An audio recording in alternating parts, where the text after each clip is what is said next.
Les subventions publiques, l'IAS 20. Le champ d'application de la norme. La norme traite des subventions publiques et autres formes d'aide publique, à l'exception de celles du secteur agricole relevant de l'IAS 41. L'autorité publique désigne l'État ou un organisme public ou tout autre organisme similaire local, national ou international.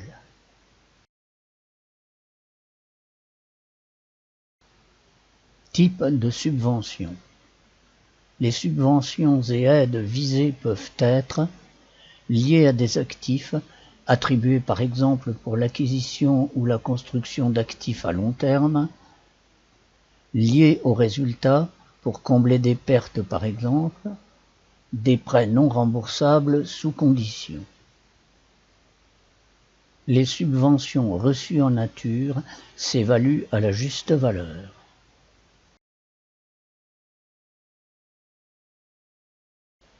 Comptabilisation. La subvention ou l'aide ne se comptabilise que lorsque l'entité se conforme aux conditions attachées aux subventions et que les subventions sont reçues. Elles doivent être comptabilisées en résultat net sur une base systématique, sur les périodes au titre desquelles l'entité comptabilise en charge les coûts liés que les subventions sont censées compenser.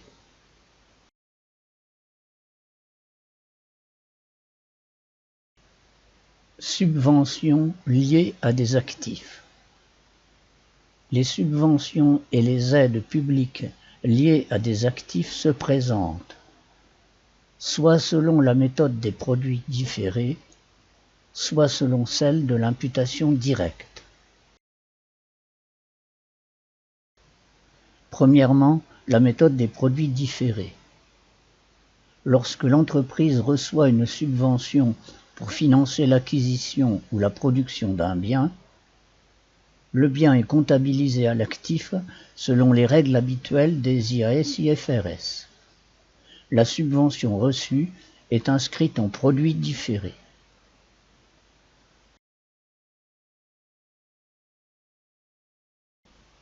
Par la suite, pour les biens amortissables, la subvention est reprise au compte de résultat en fonction des amortissements pratiqués. Pour les biens non amortissables, la subvention est reprise au compte de résultat sur la période où les obligations liées à l'entité pèsent sur elle.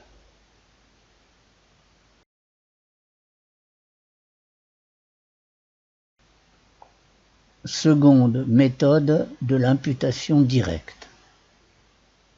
Selon cette méthode, la subvention est déduite de la valeur comptable du bien. Chaque année, la subvention réduit la charge d'amortissement du bien.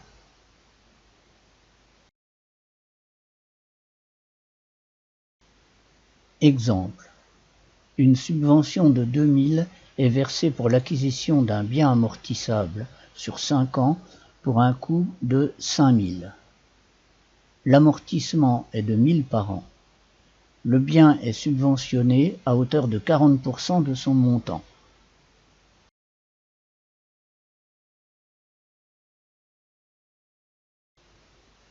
Méthode des produits différés. Le bien est inscrit pour 5 000 à l'actif et s'amortit sur 5 ans de 1 000 par an.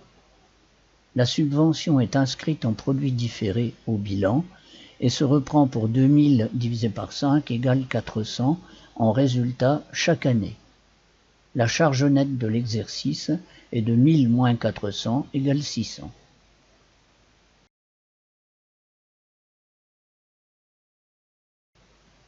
Voici la comptabilisation lors de l'acquisition début N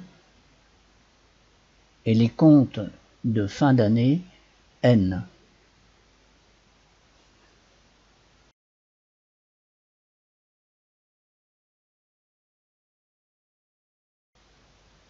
Méthode de l'imputation directe. Le bien est comptabilisé à son prix d'achat diminué de la subvention pour 5 000 moins 2 000, c'est-à-dire 3 000. Les amortissements sont réduits de la part de subvention, soit 1 000 moins 400 égale 600 par an.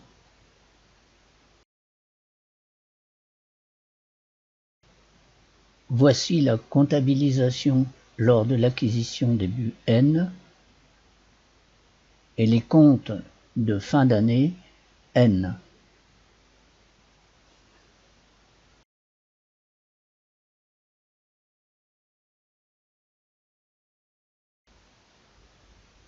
Les subventions liées au résultat. Les autres subventions sont dites liées au résultat et sont présentées en produit au compte de résultat ou en réduction des charges auxquelles elles se rapportent. Exemple. Une charge de personnel de 10 000 est couverte par une subvention publique de 2 500. Le compte de résultat peut présenter la charge et le produit séparément ou sur la base d'une charge réduite de la subvention.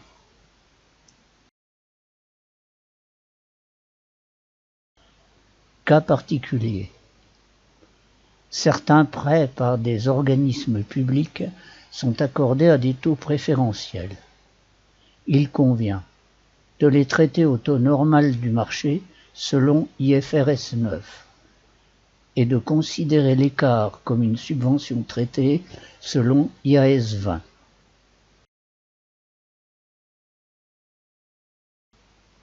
Exemple.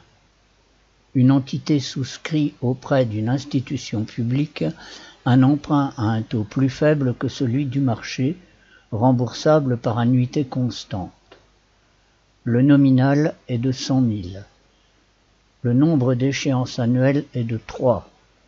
Le montant de chaque annuité est de 34 002,21. Le taux d'intérêt est de 1%. Le taux actuel du marché est de 5%.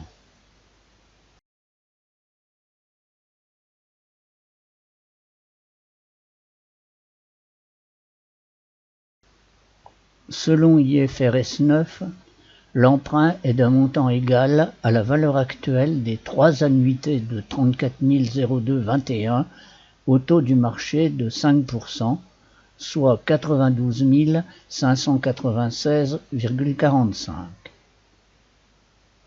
L'écart avec la valeur nominale du contrat et cette valeur actuelle représente une subvention accordée par l'institution publique de 100 000 moins 92 596,45 égale 7 403,55.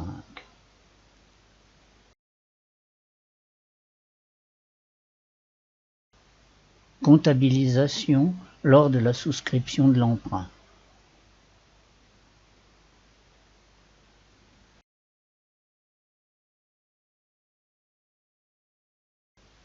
Le tableau de remboursement au taux de 1% est le suivant. Mais la comptabilisation des échéances s'effectue sur la base du taux du marché de 5% selon le tableau suivant.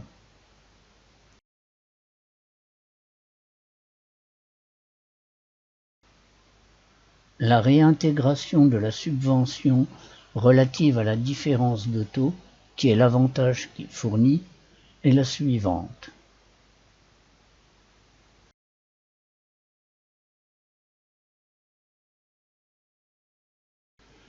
Les écritures lors de l'échéance 1 sont les suivantes.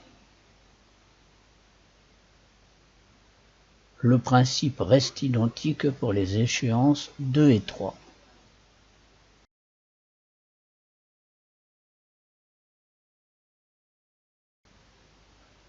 Le remboursement de subventions. Les remboursements de subventions sont comptabilisés en tant que changement de méthode comptable selon l'IAS 8.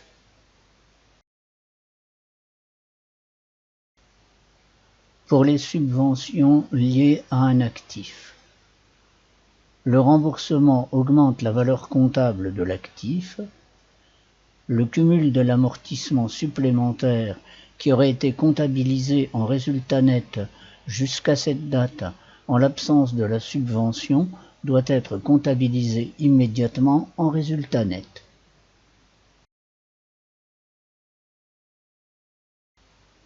Exemple. Un bien d'une valeur de 100 000 est acquis début N1 et est amortissable sur 10 ans. Il est l'objet d'une subvention de 20 000 conditionnée à certaines obligations que l'entité ne remplit pas. L'organisme public en réclame le remboursement intégral fin N3.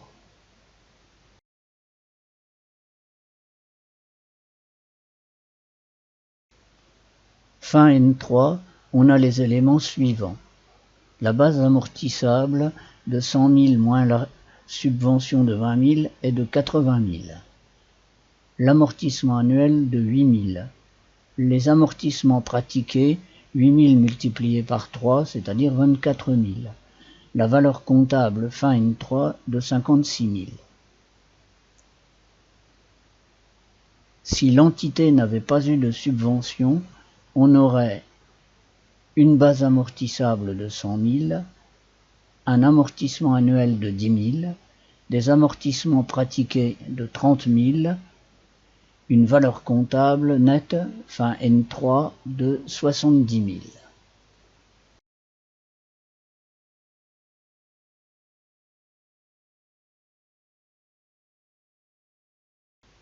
Selon le modèle comptable choisi, la subvention figurant au produit différé doit être soldée ou la valeur comptable doit être portée à 70 000. L'écart d'amortissement de 6 000 doit être inscrit en résultat net.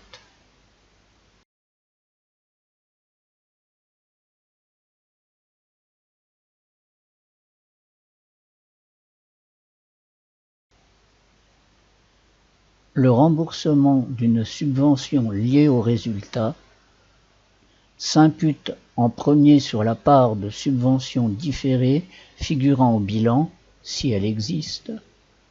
Le reste éventuel va en résultat net.